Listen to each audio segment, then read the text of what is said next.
Hello guys, welcome to reuse world. তো guys, তোমরা সবাই কেমন আছো? আশা করছি তোমরা ভালো আছো।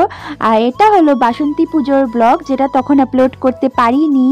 আর কেন আপলোড করতে পারিনি সেটা হয়তো আমার রেগুলার ভিউয়ার্সরা জানো, কেন কি আমার পুরনো ফোনে আমি এই ভিডিওগুলো শ্যুট করেছিলাম আর সেই ফোনটা খারাপ হয়ে গেছিলো।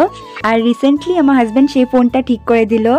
তো অনেক কষ্ট করে ভিডিওগুলো শ্যুট করেছিলাম তখন। তো ভাবলাম সেগুলো ডিলিট করব না, আগে এডিট করব, পোস্ট করব, তোমাদের সাথে শেয়ার করব সবগুলো ভিডিওস, তারপরেই ডিলিট করব।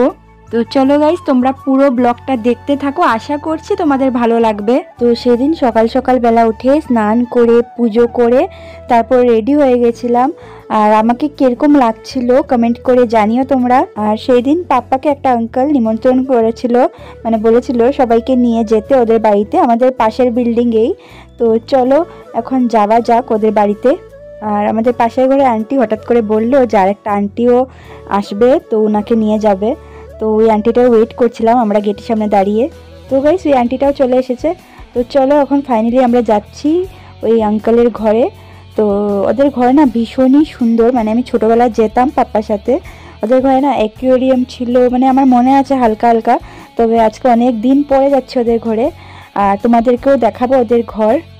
তো ফাইনালি আমরা সিঁড়ি নেমে এসে পড়েছি ওদের ঘরে। আর এই যে দেখো, এটা হলো ওদের মেন ডোর। আর একদম মেন ডোরের পাশেই আছে দাদুর পিকচার। আর কি সুন্দর, মানে জুতো টুতো পলিশ করে মানে ক্যান্ডেল জ্বালিয়ে রেখেছে, মালাওয়ালা পরিয়ে, ভীষণ ভালো লাগলো দেখে। আর ঘরের মানে ডেকোরেশনও ভীষণ সুন্দর করে করেছে ওরা। তো চলো এবার তোমাদেরকে মায়ের দর্শন করাই।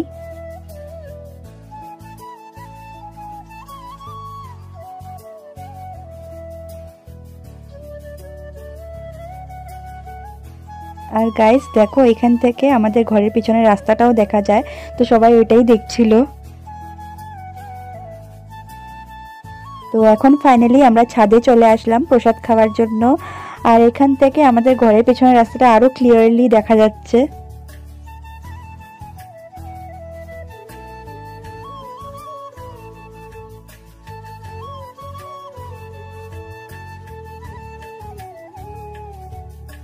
আর এটা হলো ওদের মেন ঠাকুরঘর, তবে পুজোটা নিচেই করেছে আর ঠাকুরঘর হলো ছাদে। আর যেহেতু অনেক মানুষ এসেছিল, তো টেবিল খালি ছিল না। তো মানে মা বলছিল সব বাচ্চারা আগে বসে যাও খেতে, মানে আমাকে বলছিল, রূপসাকে বলছিল। তো তারপরে আমরা বসার পরে মা ওরাও বসে যাবে বলল। তো আমরা তো এই সাইডে বসে পড়লাম। আর এই যে দেখো, আমাদের পাশে ঘরে আন্টি আর ওই আন্টির ফ্রেন্ড, আর ওইদিকে পাপ্পা আর আমার হাজব্যান্ড বসেছে, আর মা আর আন্টি মাসি একসাথে বসেছে। তো চলো এখন ওরা আমাদেরকেও প্রসাদ দিয়ে দিয়েছে। তো বনু তো ওইদিকে প্রসাদ খাওয়া স্টার্টও করে দিয়েছে। তবে আমি এখন স্টার্ট করব। আর ওরা অনেক কিছু বানিয়েছিল, নারকেলের লাড্ডু, তারপরে পিঠা, ভীষণ ভালো লেগেছে ওদের ঘরে গিয়ে। আর প্রসাদটাও ভীষণ টেস্টি হয়েছিল, আমার তো খেয়ে ভীষণই ভালো লেগেছে। আর আমার ফেভারিট পনির তরকারিও বানিয়েছিল ওরা।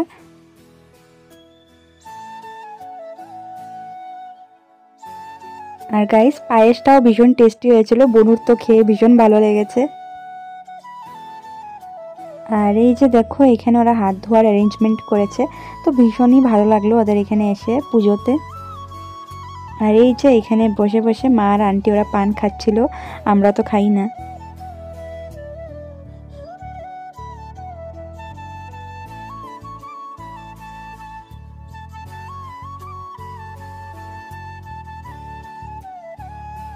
আর এই যে এই আঙ্কেলটাই পাপ্পাকে নিমন্ত্রণ করেছিল ওদের ঘরে আসার জন্য।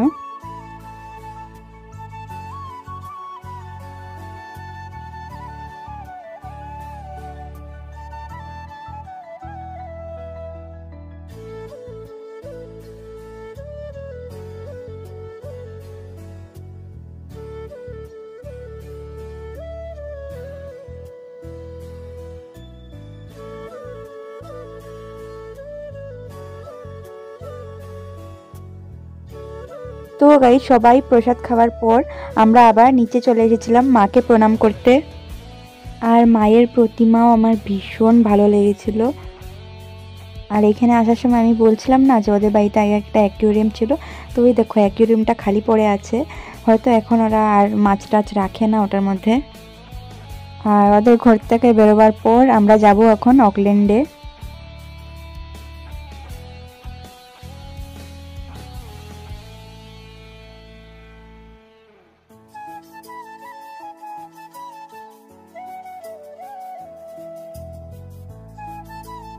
আর গাইস এখানে এসে দেখি এখানেও প্রসাদ খাওয়াচ্ছে। তবে এখন আমাদের সবারই পেট ভর্তি, তাই কেউ আর প্রসাদ খাবো না, ডাইরেক্ট কীর্তনে গিয়ে বসবো, কীর্তন শুনবো।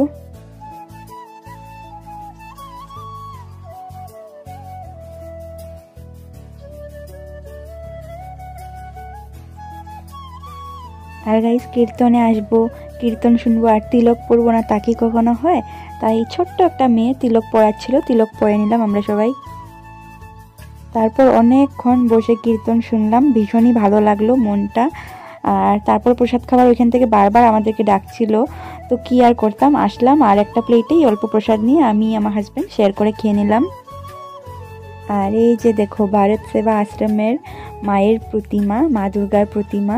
তো প্রত্যেক বছর ওরা এখান থেকে প্রতিমা নিয়ে পুজো করে আবার দশমীর দিন এখানে রেখে যায়।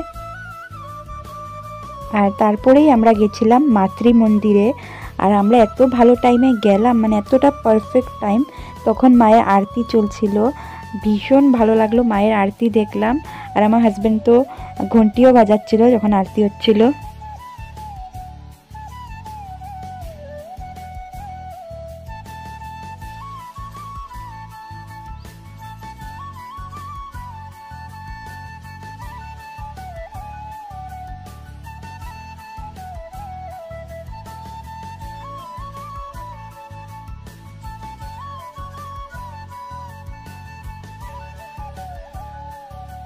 আর তারপরে আমরা গেলাম জেলরুট পূজা মণ্ডপে। তো ওইখানেও বাসন্তী পুজো হয়, প্রত্যেক বছরই হয়।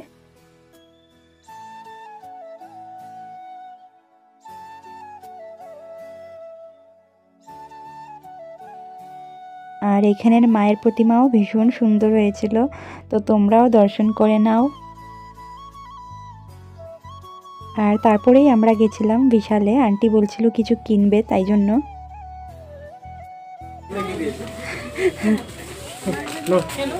বিশাল থেকে